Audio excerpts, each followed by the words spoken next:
ဒူးတွေတင်ထားလိုက်မယ် press 2နဲ့ဒူးတွေတင်ထားလိုက်မယ်အဲ့ဆိုလို့ရှိရင်ဒီ view ကိုအမတို့ကကြည့်နေတာကဘာ view နဲ့ကြည့်နေရလဲဆိုလို့ရှိရင် ISO view နဲ့ကြည့်နေတာနော်ဒါ view toolbar လေးလို့ခေါ်တယ်အဲ့ဒီမှာမှအမတို့ဒါက ISO view နဲ့ကြည့်နေတာလို့ခေါ်တယ်ဒါကကြတော့ top view နဲ့ကြည့်ရအောင်ဒါဆိုရှင် top ကနေကြည့်ရဆိုထိတ်ကနေအပေါ် plan view ကိုကြည့်တယ်လို့မျိုးပေါ် top view ကနေကြည့်တယ်လို့မျိုးဖြစ်သွားလိမ့်မယ်နော်နောက်တစ်ခုကကြတော့ front view ကကြည့်ရဆို front view ကနေကြည့်ရပုံမျိုးဖြစ်လိမ့်မယ်ပြီးတဲ့အခါကျတော့ right view ဆိုလို့ရှိရင်လည်း right ဘက်ကနေမှကြည့်ရပုံရဲ့ right ဘက်ကနေမှကြည့်တယ်လို့ဖြစ်လိမ့်မယ် back ဆိုလို့ရှိရင်လည်းပုံရဲ့အနောက်ဘက်ကနေကြည့်တဲ့ပုံဖြစ်လိမ့်မယ် left ဆိုလို့ရှိရင်လည်းပုံရဲ့ဘယ်ဘက်ကနေကြည့်တဲ့ပုံဖြစ်လိမ့်မယ်နော်အမတို့သုံးမှာကကြတော့ ISO view ကနေသုံးမယ် plan ပုံတွေဆွဲမယ်ဆိုလို့ရှိရင်တော့အမတို့ top view ကနေသုံးမယ်နော်အဲ့တော့ ISO view ကိုပဲပုံမှန်တိုင်းထားပေးလိုက်မယ်နော်နောက်တစ်ခုကဘယ်လိုမျိုးလဲဆိုလို့ရှိရင်အမတို့ဒုတင်ထားတဲ့ object တွေပေါ့နော်ဒုတင်ထားတဲ့ကိုယ့်ရဲ့ object ကို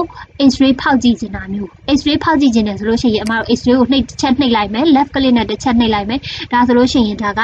X-ray ကနေမှဖောက်ကြည့်သလိုမျိုးအထဲကိုမြင်နေရတယ်ပေါ့နော်အထဲကိုမြင်နေရတယ်ဒါဆိုလို့ရှိရင် X-ray ကိုမဖောက်ကြည့်ချင်တော့ဘူးဆိုလို့ရှိရင်သူ့ကိုပဲတစ်ချက်ပြန်နှိပ်လိုက်ဒါဆိုလို့ရှိရင်ဒါ X-ray ပုံမှန်တိုင်းပြန်ဖြစ်သွားလိမ့်မယ်နော်ဒါကကြတော့အမတို့ပုံမှန်တိုင်းသုံးတာကကြတော့ shader လို့ခေါ်တယ် X-ray နဲ့ shader နဲ့ပဲအမတို့အသုံးများတယ်အဲ့တော့ shader ဆိုလို့ရှိရင်တော့ပုံမှန်တိုင်းပဲဖြစ်သွားလိမ့်မယ်နောက်တစ်ခုကကြတော့တဲ့ back edge ဆိုတာကကြတော့အမတို့ဒီအနောက်ကဟာလေးတွေကို dotted line လေးတွေနဲ့ဒီလိုမျိုးပြပေးတာကိုပြောတာနော် back edge ဆိုတာ X-ray ဟာကို dotted line လေးနဲ့ပြပေးတာကိုပြောတာ back edge သူ့ကိုမသုံးဆိုလို့ရှိရင်သူ့ကိုပဲပြန်နှိပ်လိုက်လို့ရတယ်နောက်တစ်ခုကကြတော့အမတို့ wire frame ဆိုတာကကြလုံးဝ